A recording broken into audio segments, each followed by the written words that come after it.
Good morning, good afternoon, good evening, folks. Michael Zuber, one rental at a time. Something I have not talked about on my channel, and Matt, the mortgage guy, and I are going to do it right now, is the importance of having a great real estate agent on your team.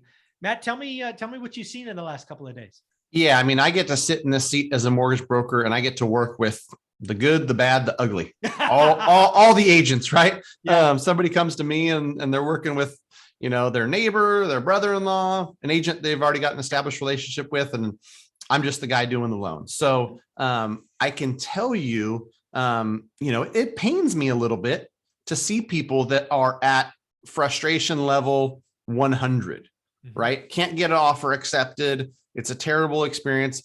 And, as somebody who's trying to help make this process easier, smoother, faster for people, it's really tough. And in some cases, they've got an existing relationship where I'm in no place to say, hey, listen, your agent sucks.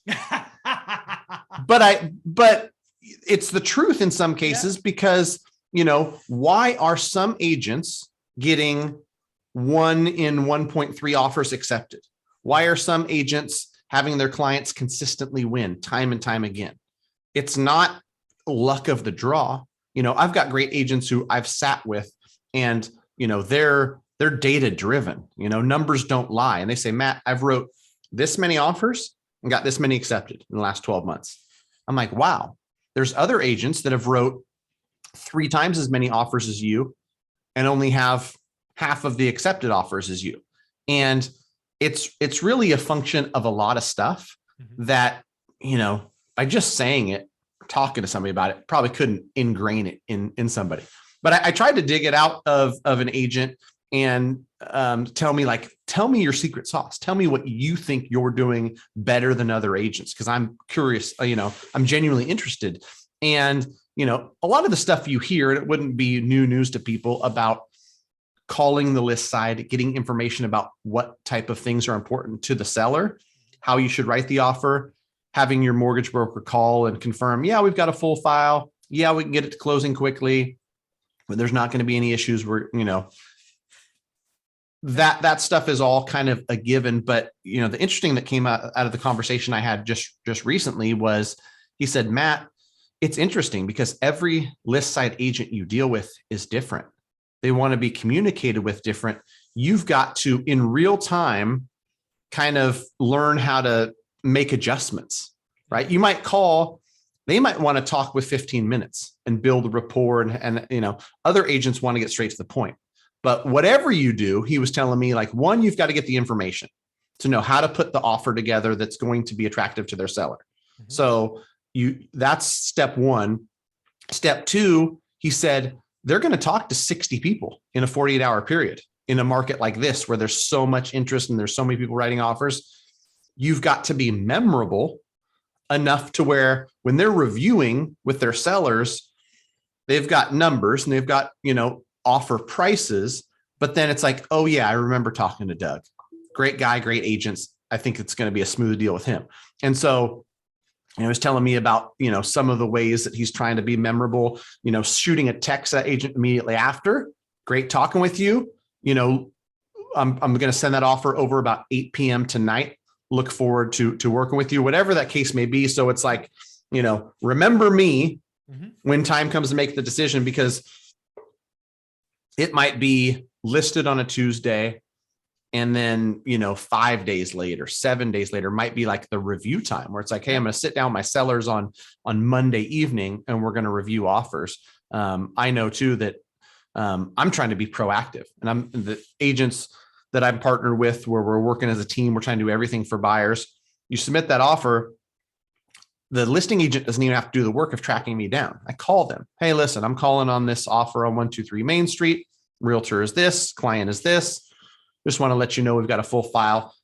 Agent CC me on the offer so I can respond to that as well. Agent can put all that stuff together. Oh, I remember talking to Matt. I remember talking to the agent. I got the email back. This team communicates well. I think that they've got their stuff together. I think this one is going to close. And I told an agent yesterday when I was talking to him, and I said, obviously we know that highest and best is one factor.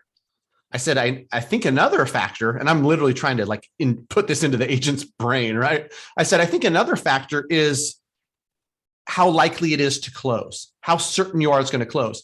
And I said, it's one thing to have the ability to close an appraisal gap, but I said, it's another thing to understand all that. And I said, I can tell you with certainty, the agents had the conversation.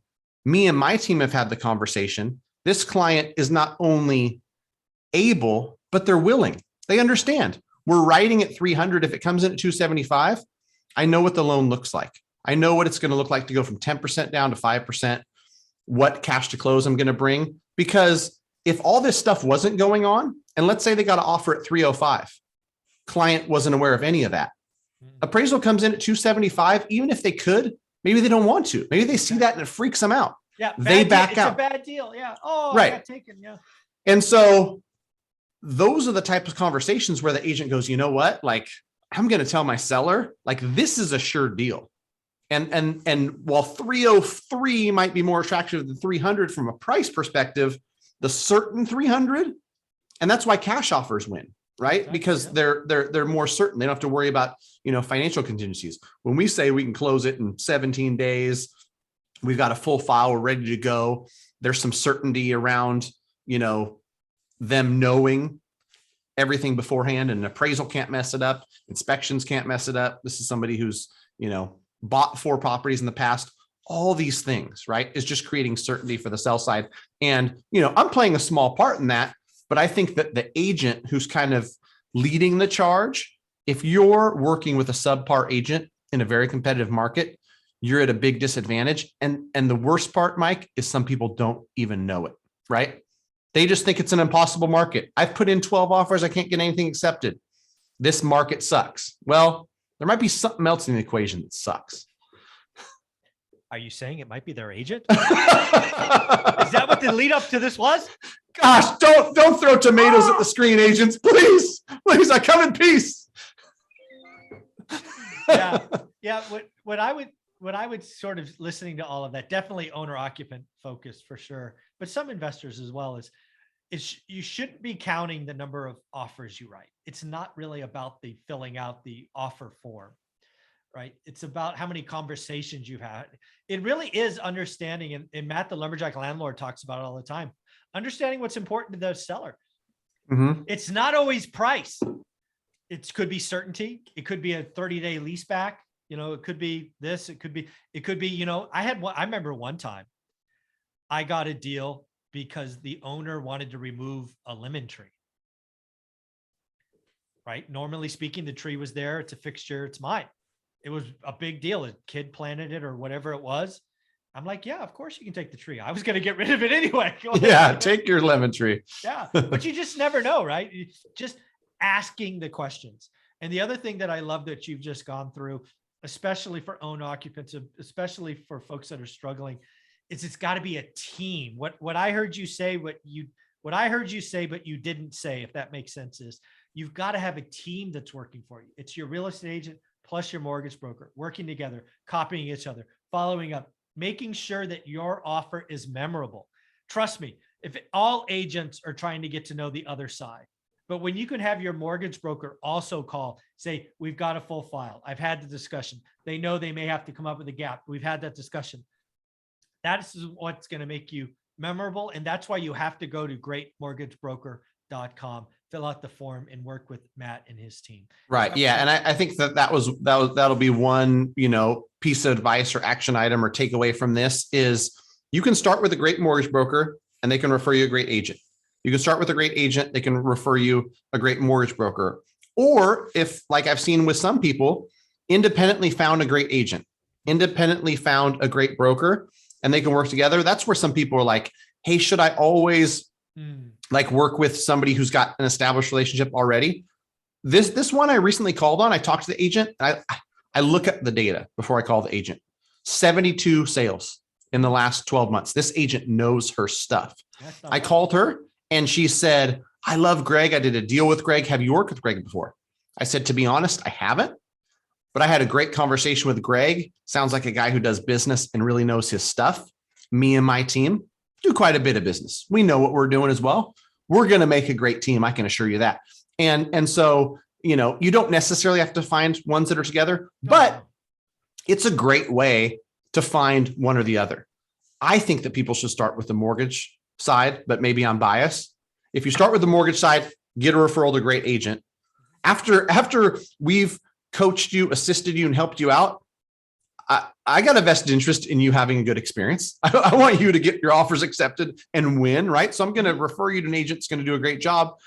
Agent, you know, great agents are going to also know great loan officers, right? Absolutely. And so like, no matter where you start, you're going to be, you know, served well doing that. And some people, for whatever reason, find those two independently, which is also fine. But like, great agent, great loan officer, really, really important right now. It's really important today. And again, you got to reach out to greatmortgagebroker.com if that's what you want to get started. Whether you're an owner occ or an investor, that is a place to go. All 50 states. Any other kind of closing thoughts? I think that one thing that comes to mind when we're talking about this too is that not all agents are well versed in investments. Amen to that. Oh my goodness. Yeah. So if you're looking for an agent, you know, this agent who I talked to over the weekend who was submitting offers, great agent, invests personally, does flips, knows the market. Nice. This is someone who's going to be able to advise you at a higher level than Aunt Sue. I mean, no offense to Aunt Sue. She's a sweetheart and she knows kitchens like no other, right? She can find you just a beautiful house and she can talk really sweet and get your owner occupied place accepted. But probably the seasoned investor flip, you know, whatever that looks like, if you're looking at investment properties, is what I would do if I was you. Yeah, just different. Just different. Yep. One more time, where should people go? Go to greatmortgagebroker.com. Thanks, buddy.